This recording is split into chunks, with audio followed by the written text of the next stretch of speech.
OUTA is #arresting state capture. Fourth accused, Richard Seleke, aka Businessman. As Director General of Public Enterprises, Richard Seleke is charged with corruption and treason.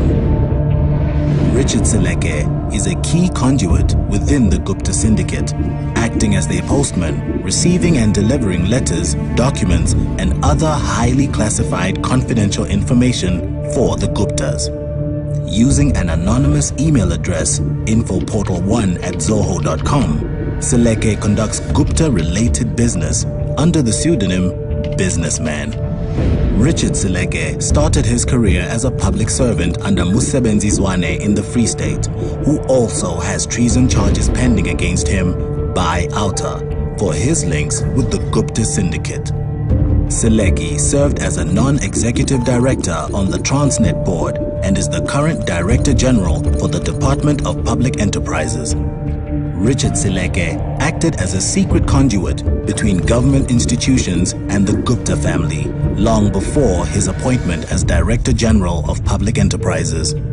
His tentacles within various state organizations and ministries is disturbing and unlawful. Evidence will show his connections with Transnet, Eskom, Denel, and the National Treasury in Gupta-related dealings.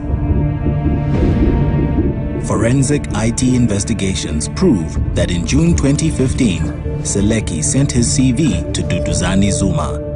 A few months later, he was appointed Director General for the Department of Public Enterprises by Duduzane's father, President Jacob Zuma. Using email address infoportal1@zoho.com, Seleke started his covert operations in January 2015 when he received and shared a spreadsheet prepared by China South Railways.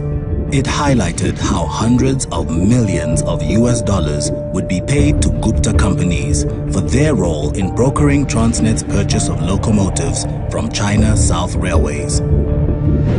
In August 2015 and November 2015, Seleke received classified and confidential information from Mr. Machela Koko, the former Eskom Group executive, through his Info Portal 1 email regarding Eskom's coal supply agreement with Optimum Coal that was of a privileged legal opinion.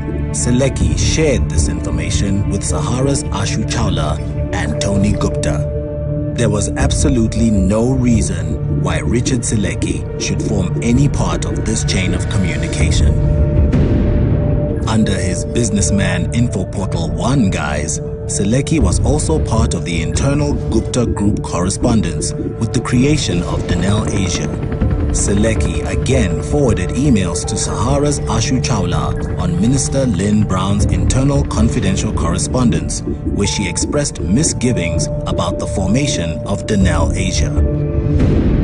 Richard Seleke was also a conduit for information shared from inside the National Treasury to the Guptas, especially during Des Van Rooyen's 4-day appointment as Finance Minister in 2016.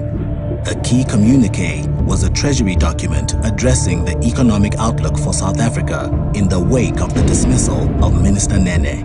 Points 2 and 3 were issues of particular significance to the Guptas: the state of state-owned enterprises and corruption and perceptions.